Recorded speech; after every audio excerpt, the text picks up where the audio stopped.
Welcome to beginner friends. అందరికీ నమస్కారం. ఓం నమో భగవతే వాసుదేవాయ. ఓం నమో భగవతే వాసుదేవాయ. భగవద్గీత పారాయణలో ఈరోజు 2వ అధ్యాయము సాంఖ్యయోగము. We have completed reading and understanding all the 72 slokas of Sankhya Yoga. Today we will summarize the content of Sankhya Yoga briefly. In this chapter, Arjuna reiterates to Sri Krishna that he is unable to cope with his current situation, where he has to kill his elders and teachers. He refuses to take part in such a battle and requests Sri Krishna to be his spiritual teacher and guide him on the proper path of action. Then the Supreme Lord starts imparting divine knowledge to Arjuna. He begins with the immortal nature of the soul, which is eternal and imperishable. Death only destroys the physical body, but the soul continues its journey. Just as a person discards his old clothes and adorns new ones, the soul keeps changing bodies from one lifetime to another. Lord then reminds Arjuna that his social responsibility as a warrior is to fight for upholding righteousness. He explains that performing one's social duty is a virtuous act that can take him to the celestial abodes, while dereliction only leads to infamy and humiliation. At first, Sri Krishna tries to motivate Arjuna at a mundane level. Then he moves deeper and starts explaining to Arjuna the science of work, that is Karma Yoga. He asks Arjuna to perform his deeds without any attachment to their fruits of results. This science of working without the desire for rewards is called the yoga of the intellect or buddhi yoga. He further advises that the intellect should be used to control the desire for rewards from work. By working with such an intent, the bondage creating karmas get transformed into bondage breaking karmas, and a state beyond sorrows can be attained. Arjuna is curious to know more about those who are situated in divine consciousness. Sri Krishna therefore describes how persons who have attained transcendence are free from attachment, fear, and anger. They are undisturbed and equipoised in every situation.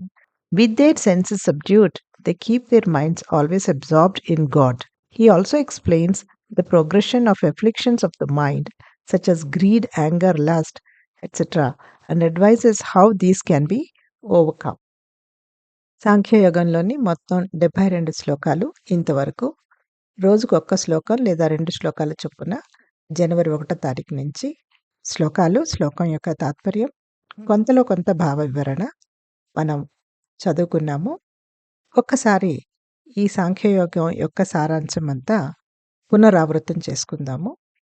ఈ అధ్యాయంలో అర్జునుడు పరిస్థితిని తట్టుకోవడంలో ఉన్న తన పూర్తి అశక్తతని పునరుద్ఘాటించి ఆసన్నమైన యుద్ధంలో తన విధిని నిర్వర్తించడానికి నిరాకరిస్తాడు. ఆ తరువాత శ్రీకృష్ణుడిని తన ఆధ్యాత్మిక గురువుగా ఉండమని మర్యాదపూర్వకంగా ప్రాధేయపడి తను ఉన్న ఈ పరిస్థితిలో ఏమి చెయ్యాలో తనకు దిశానిర్దేశం చేయమని శ్రీకృష్ణుడిని బ్రతిమాలుతాడు. ఇప్పుడు ఆ పరమాత్మ శరీరము నశించని మరణము లేని ఆత్మ గురించి చెప్పడం ద్వారా దివ్యజ్ఞానాన్ని అర్జునుడికి విశదీకరించడం ప్రారంభిస్తాడు. ఒక మనిషి పాత బట్టలు త్యజించి ఎలాగైతే కొత్త బట్టలు ధరిస్తాడో, ఆత్మ అనేది కేవలం ఒక జీవితకాలం నుండి ఇంకో జీవితకాలానికి శరీరాలను మార్చుకుంటుంది. ఆ తరువాత శ్రీకృష్ణుడు సామాజిక బాధ్యతల గురించి ప్రస్తావిస్తాడు. ధర్మాన్ని పరిరక్షించడానికి యుద్ధం చేయవలసిన తన క్షత్రియ బాధ్యతలను అర్జునుడికి గుర్తు చేస్తాడు. సామాజిక బాధ్యతని నిర్వర్తించటం ఒక పవిత్రమైన ధర్మమని, అది స్వర్గలోకాల వైపు దారి చూపుతుందని, అదే సమయంలో కర్తవ్య ఉల్లంఘన వలన అవమానము మరియు అపకీర్తి కలుగుతాయని చెప్తాడు. అర్జునుడిని ప్రాపంచిక స్థాయిలో ఉత్తేజితపరిచిన శ్రీకృష్ణుడు తదుపరి కర్మశాస్త్రాన్ని లోతుగా విశదీకరిస్తాడు. కర్మఫలాలపై అనురక్తి పెంచుకోకుండా కర్మలను ఆచరించమని అర్జునుడికి సూచిస్తాడు.